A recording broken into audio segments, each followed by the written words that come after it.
यूं तो भारत के हर राज्य की अपनी अलग संस्कृति और पहचान है, लेकिन आज हम जिस राज्य के बारे में बात करने वाले हैं उसको भारत का सबसे खूबसूरत प्रदेश कहा जाए तो गलत नहीं होगा। भारत में सबसे ज्यादा नेशनल पार्क इसी राज्य में स्थित हैं और सबसे ज्यादा आदिवासी लोग भी भारत के इसी राज्य में निवास करते हैं। यहाँ का खाना, लोकगीत, त्योहार और परंपराएं भारत के अन्य राज्यों से बिल्कुल अलग है। ये एक ऐसा राज्य दोस्तों जो कई ऐतिहासिक किलों की धरोहर है। इस राज्य में एक ऐसी नदी भी है जो उल्टी बहती है और इतिहास से लेकर आज तक कई महान लोगों ने इस राज्य में जन्म लिया है। ये एक ऐसा राज्य है जो एक समय पर भारत का सबसे बड़ा राज्य हुआ करता था, लेकिन सन 2000 में छत्तीसगढ़ को इस प्रदेश से अलग कर दिया गया था, जिसके बाद से लेकर आज तक ये भारत का दूसरा सबसे बड़ा राज्य बना हुआ है। इस राज्य में एक ऐसी जगह भी है जहाँ पिता बेटी की विदाई के वक्त अपने दामाद को सांप देते हैं। आई थिंक छत्तीसगढ़ का नाम आते ही आप समझ गए होंगे कि हम किस प्रदेश की बात कर रहे हैं। जी हाँ, ये कोई और नहीं बल्कि है मध्य प्रदेश। तो चलिए एक साथ चलते हैं मध्य प्रदेश के सफर पर। दोस्तों, आज के समय में मध्य प्रदेश की कुल जनसंख्या 82.34 मिलियन यानी कि 8 करोड़ 34 लाख के आसपास है। राज्य की सीमाएं उत्तर प्रदेश, महाराष्ट्र, राजस्थान, गुजरात और छत्तीसगढ़ से लगती हैं। यहाँ पर बोली जाने वाली सबसे प्रमुख भाषा हिंदी है। हालांकि कुछ जनजातीय क्षेत्रों में इसके अलावा अन्य भाषाएं भी बोली जाती हैं। राज्य की 90% आबादी हिंदू है, तो वहीं 6.5% लोग इस्लाम धर्म को मानने वाले हैं। इसके अलावा जैन, बौद्ध, सिख और ईसाई धर्म के लोग भी यहाँ पर रहते हैं। दोस्तों, मध्य प्रदेश को भारत का दिल या हार्ट ऑफ नेशन भी कहा जाता है। इस राज्य की स्थापना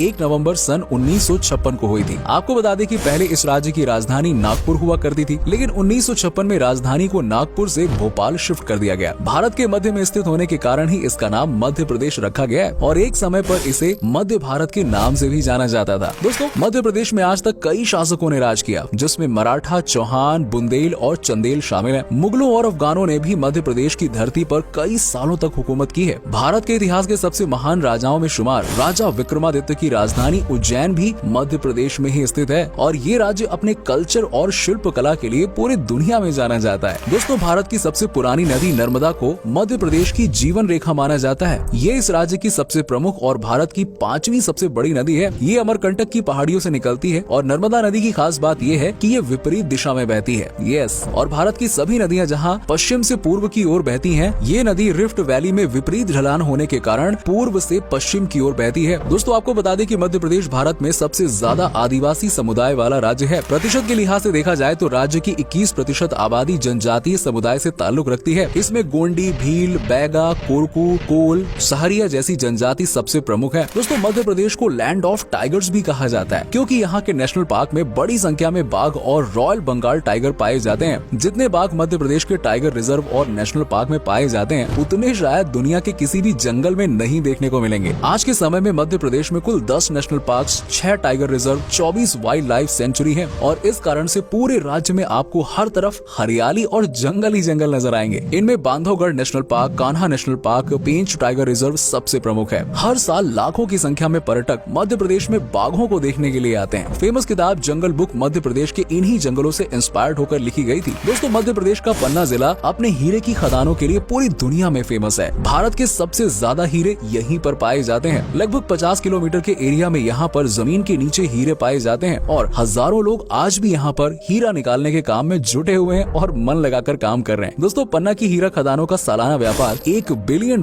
से भी ज्यादा पहुँच गया है। साथ ही ये कोयला, मैग्नीज, बॉक्साइट और डोलोमाइट में भी समृद्ध है। इसके अलावा चंदेरी की साड़ी के बारे में तो आपने सुना ही होगा। चंदेरी में सिल्क से बनने वाली साड़ी की डिमांड आज देश के कोने कोने में है। दोस्तों, मध्य प्रदेश की धरती को काफी पवित्र माना जाता है। भगवान शिव के 12 ज्योतिर्लिंगों में से एक ज्योतिर्लिंग मध्य प्रदेश में ही स्थित है। महाकालेश्वर और ओमकारेश्वर ज्योतिर्लिंग श्रद्धालुओं के बीच में पवित्र आस्था का केंद्र है और इसके अलावा उज्जैन में भी कई और ऐतिहासिक मंदिर बने हुए हैं, जिनमें काल भैरव मंदिर और महादेव के मंदिर प्रमुख हैं। दोस्तों, मध्य प्रदेश के उज्जैन को महाकाल की नगरी के नाम से भी जाना जाता है। हर 12 साल में यहाँ पर कुंभ मेले का आयोजन किया जाता है। आखिरी बार साल 2016 में यहाँ पर कुंभ मेले का आयोजन किया गया था और अब साल 2028 में उज्जैन में कुंभ मेला देखने को मिलेगा। कुंभ मेले के अलावा भी अन्य कई त्योहार और फेस्टिवल मध्य प्रदेश में बहुत ही धूमधाम से मनाए जाते हैं। खंडवा जिले के पास नर्मदा नदी का हनुवंतिया आइलैंड बना हुआ है। यहाँ हर साल भारत के सबसे बड़े जल महोत्सव का आयोजन किया जाता है। इसके अलावा भगोरिया हाट फेस्टिवल, मालवा उत्सव, तानसेन समारोह, खजुराहो डांस फेस्टिवल जैसे अनेकों फेस्टिवल्स का आयोजन किया जाता है। साथ ही होली, दिवाली, दशहरा जैसे त्योहार तो यहाँ क्या ही बोले, बहुत ही धूमधाम से मनाए जाते हैं। दोस्तों, आपकी जानकारी के लिए बता दें कि मध्य प्रदेश की टोटल GDP $150 बिलियन के करीब है। राज्य में सबसे सबसे ज्यादा लोग कृषि से ही जुड़े हुए हैं। इसके अलावा forest products, industries, mineral resources and cottage industry आदि क्षेत्रों में भी मध्य प्रदेश की अर्थव्यवस्था को मदद मिलती है। सोयाबीन, चना, उड़द, तुअर, मसूर के उत्पादन में मध्य प्रदेश पूरे भारत में पहले स्थान पर आता है, तो वहीं मक्का, तिल, मूंग के उत्पादन में राज्य दूसरे नंबर पर है। इसके अलावा गेहूं, चना, मटर, सरसों, गन्ने का उत्पादन भी यहाँ पर काफी बड़े पैमाने पर किया जाता है। दोस्तों, मध्य प्रदेश में कई महान हस्तियों का जन्म हुआ है। चंद्रशेखर आजाद, अटल बिहारी वाजपेयी, लता मंगेशकर और तनिता भील जैसे महान लोगों का जन्म मध्य प्रदेश की पवित्र धरती पर ही हुआ है। साथ ही पूर्व क्रिकेटर मंसूर अली खान पटौदी, फिल्म जगत के मशहूर कलाकार सलमान खान, अर्जुन रामपाल, किशोर कुमार और जया बच्चन जैसे अनेक विभूतियों का जन्म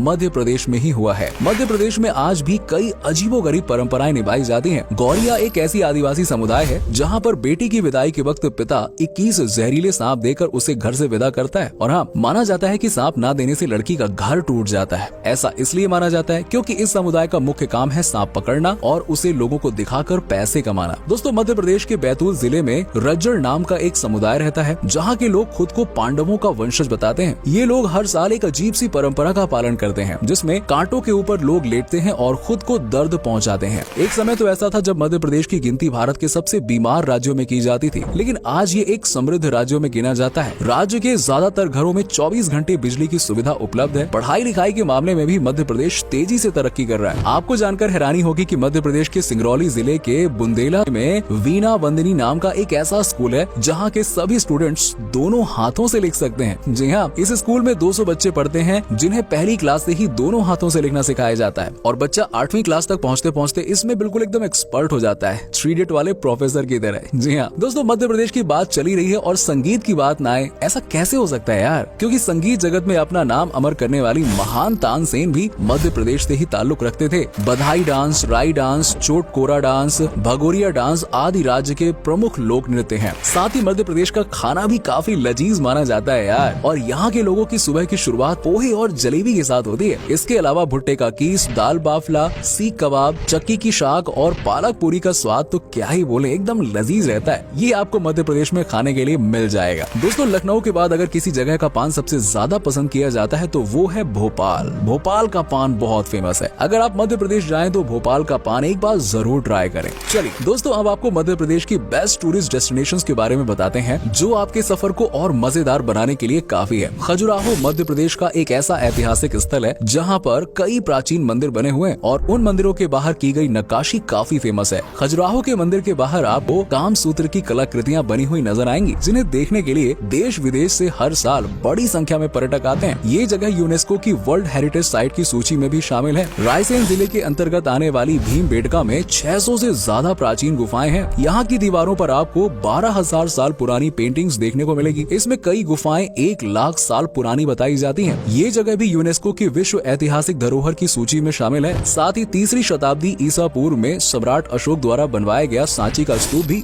वर्ल्ड हेरिटेज में शामिल है। मध्य प्रदेश के इतिहास के बारे में अगर जानना चाहते हैं तो आप ग्वालियर शहर जरूर जाइए। यहाँ का बना हुआ ग्वालियर फोर्ट भारत के सबसे बड़े किलों में से एक माना जाता है। इसके अलावा यहाँ पर सिंधिया परिवार का ऐतिहासिक जय विलास पैलेस भी आप घूमने के लिए जा सकते हैं। ग्वालियर से कुछ ही दूरी पर स्थित झांसी में रानी लक्ष्मीबाई का झांसी का किला आप घूम सकते हैं और झांसी के पास ही ओरछा नाम की जगह, ये जगह आपको जरूर पसंद आएगी। यहाँ पर राजा राम का मंदिर है और भारत में इकलौता ऐसा मंदिर है जहाँ भगवान राम की पूजा राजा के भेष में की जाती है। मांडू शहर में आप मांडू फोर्ट जा सकते हैं। पचमढ़ी पहाड़ी और अमरकंटक जैसे हिल स्टेशन पर आप अपने परिवार और दोस्तों के साथ में जा सकते हैं। यहाँ की ताजी हवा तो आपको मंत्रमुग्ध कर देगी और आपका यहाँ से वापस आने का तो मन ही नहीं करेगा। और दोस्तों, अगर आप मध्य प्रदेश में घूमने के लिए जा ही रहे हैं तो आप इंदौर, भोपाल, जबलपुर, सागर, उज्जैन और मुरैना घूमने के लिए जा सकते हैं। इन सभी शहरों में आप कई ऐतिहासिक जगह और प्राचीन मंदिरों को देखने के लिए जा सकते हैं। दोस्तों, मध्य प्रदेश भारत के मध्य में स्थित है और इसीलिए आपको यहाँ तक पहुँचने के लिए सभी साधन आसानी से मिल जाएंगे। आप सड़क मार्ग, रेल मार्ग या फिर हवाई मार्ग किसी भी तरीके से मध्य प्रदेश तक पहुँच सकते हैं। कनेक्टिविटी जबरदस्त है। आप भारत के एक कोने से दूसरे कोने में जाएंगे तो मध्य प्रदेश से होकर ही गुजरना पड़ेगा। तो दोस्तों, ये था भारत के बहुत ही खूबसूरत राज्यों में से एक मध्य प्रदेश। उम्मीद करता हूँ कि आपको हमारा ये एपिसोड पसंद आया होगा। अगर आप में से अगर कोई मध्य प्रदेश से है तो हमें जरूर बताना। हमें नीचे कमेंट करके जरूर बताइए कि आज की वीडियो में आपको मध्य प्रदेश की कौन सी बात सबसे अच्छी लगी। वैसे क्या आप गए हो मध्य प्रदेश, और गए हो तो आपका एक्सपीरियंस कैसा रहा है, ये भी हमारे साथ जरूर शेयर करिए।